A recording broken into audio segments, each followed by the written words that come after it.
Hi, FGAC family. Trust that you are well. And today we're going to continue with the book of James. Yesterday we talked about the controlling of tongue. And through the tongue, it actually reflects our heart. And God says that we need to ask for wisdom. We need to ask for wisdom in order to overcome it. And in James says that God's wisdom begins with a holy life and characterized by getting along with others. I hope that we have started to live a life that glorifying God and try to reach out to others. All right, today we're going to look at James chapter 4. All right, and in James chapter 4, there are actually 4 things that James warned us. But actually, all these 4 things, it boils down to one same root. And that root is actually ourselves. In James chapter 4, verse 1, it says that, "What is causing the quarrels and fights among you? Don't they come from the evil desires at war within you?" Fighting and quarreling for what we want. That's terrible. There's something in us that we fight for what we want. The desires of the heart that is so strong, and there are times it becomes evil. We want it our way, by hook or by crook. In the Message translation, it says that you lust for what you don't have. What are we lusting over? James suggests that why don't you ask from God? And James continues, you ask from God and yet you won't get it because your motive is wrong. What is our motive when we ask for something? Is it solely for our very own desire? Is it solely for to meet the lust of our flesh? Then we need to check our hearts. Again, it is about ourselves. What is in our mind when we ask for something? Okay? And in James says that all you want is to fulfill your own pleasure. What is the pleasure that causes us to have evil desires? It's okay to have desire, but when it becomes evil desire, that is the problem. That is where we are so self-centered, we don't care about others. We are so self-centered that we don't bother about what other people think. It's all about I, me, and myself. In verse 4, James called them you adulterers. Why do James call them adulterers? It's not that they are sleeping around, but when James called them adulterers, it's because they have made friends with the world.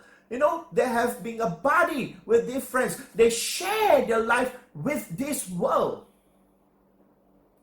Instead of sharing this life with God, the world has become their center. In 1 John 2:15, it says that, "Do not love this world, nor the things it offers you. For when you love the world, you do not have the love of the Father in you." It says very clearly, do not love this world or the things of the world, if not the love of the Father is not in you. Which is more important? The posture of our hearts are very, very important. Where is our heart luring towards? The scripture says in Luke chapter 12 verse 34, where your heart is, there will be your treasure. Where is our heart today? We need to remain faithful in Him. And that is why God called them adulterers. Sometimes we have a lot of excuse or reason. One time I was talking to someone, he says that, "Oh, Pastor, I have a big heart. That is why I can love more people."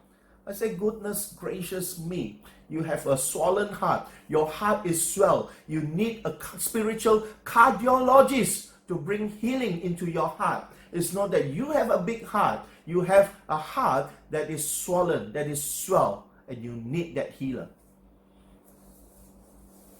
Let us look at verse 11. It says, "Don't speak evil against one another." Don't speak evil. Don't judge. Don't criticize. All right? We are not better than others. Don't do that. Don't gossip. Please. Don't send fake news. Sending fake news is as good as you're spreading rumors.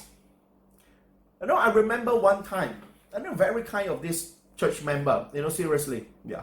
One day, so I was having dinner with my sister. And then I received a phone call. When I pick up the phone, this person asked me, Pastor, where are you? Then I say, I'm having dinner. I saw you with another lady. Then I started to laugh. I say, yeah, I'm with another lady. Oh, Pastor, you need to guard yourself. I say, that lady is my sister. Well, it's okay. I would rather she call up and check with me rather than start to spread rumors. Imagine, this person started to say, hey, I saw Pastor with someone. Hey, wow, all this story can get a bit more juicy like the one in Korean drama. And that is very, very dangerous. That's really, really dangerous. We are more interested in these juicy stories than the true news. That is why all these fake news spread faster than the actual news. Think about it. Please, don't spread rumors. Don't send or forward fake news. Check. If you do not know, don't send. If you're not sure, don't forward. All right? Don't do that. Stop gossiping. Only spread what is good and true. All right? Spread things that builds up others. We can warn people. It's okay. But when we warn, we always speak the truth in love. That's important. All right? In verse 13, it says that, look here, you who say, today or tomorrow we are going to a certain town and will stay there a year. We will do business there and make a profit. How do you know what your life will be tomorrow? Your life is like a morning fog. It's here a little while, then it's gone. What you ought to say is, if the Lord wants us to, we will live here and do this or that. Otherwise, you are boasting about your own pretentious plans, and all such boasting is evil. It's about self-centeredness. What you plan, what you have in mind, we need to check with God. It has to be, whatever we do, it has to be Christ-centered, not self-centered. It's not, this life does not belong to us. It belongs to God. Paul says, it is no longer I that live, but Christ that lives in me. It is Christ that lives in us, and there's a reason we are in Malaysia. There's a reason you are where you are. There's a reason why you are working there. There's a reason why you are there.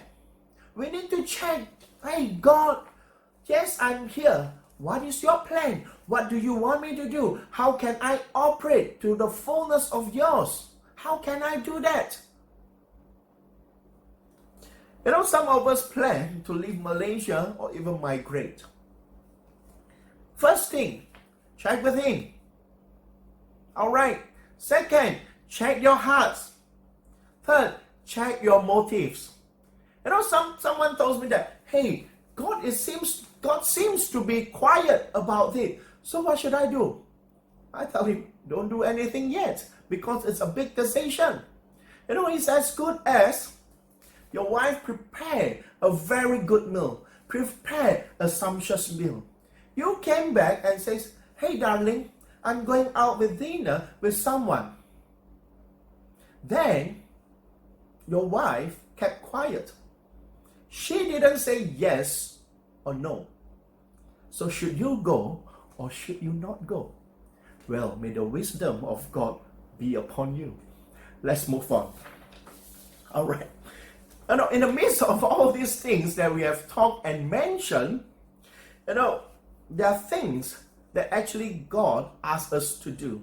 Other than don't do this, don't do that, there are things that actually God asks us to do. One of it says, humble yourself before God. Humble ourselves before God. All right, resist the devil and he will flee from you.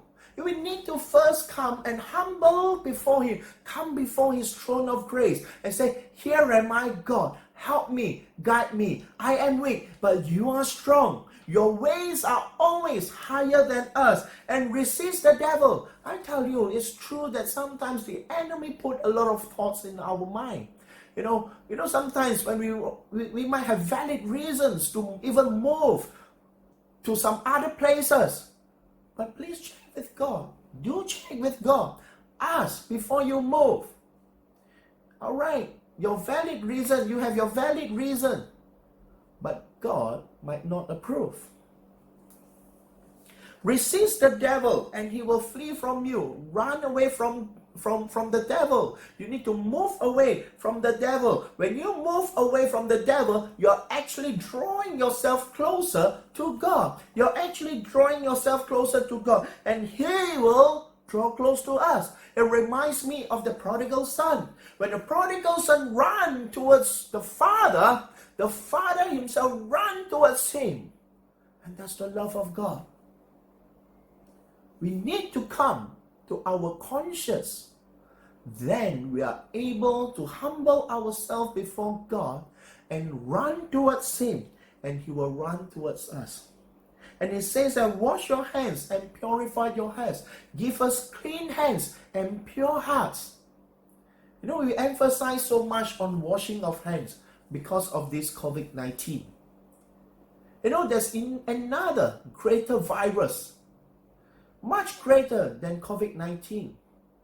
And we are required to wash our hands and clean our hearts. And that virus is sin. That sin causes us to separate from God.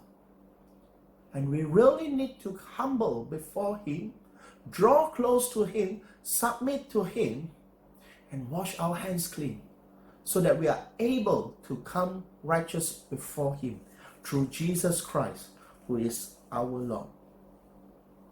Verse 10, humble yourself before the Lord, and he will lift you up in honor. He will lift us up in honor. If we have been so self-centered, we really need to ask God to forgive us. We really need to humbly come before him. You know, if we need to cry, we cry. If we need to bow down before him, we bow down. Whatever that we need to do, we do. God gives us all this direction and instruction. It's not because he hates us. No. It is because he wants to honor us. He wants to put us in a place where we are able to live with him forever and ever. It is not just a do and don'ts list, but it is a list to show us how evil our heart can be, so that we will not fall into the trap and cause us disunity, quarreling, loving the world, judging others, criticizing others, condemning others, and live a life as if there is no God. And the move we need to take right now is to draw close to him, submit to him, and he will draw close to us. I'm going to end with this verse, in verse 17. And this is what James shared with us. Remember, it is sin to know what you ought to do and then not do it. I'll leave this verse to you to ponder. And may God give us wisdom and courage to do what we ought to do. God bless you.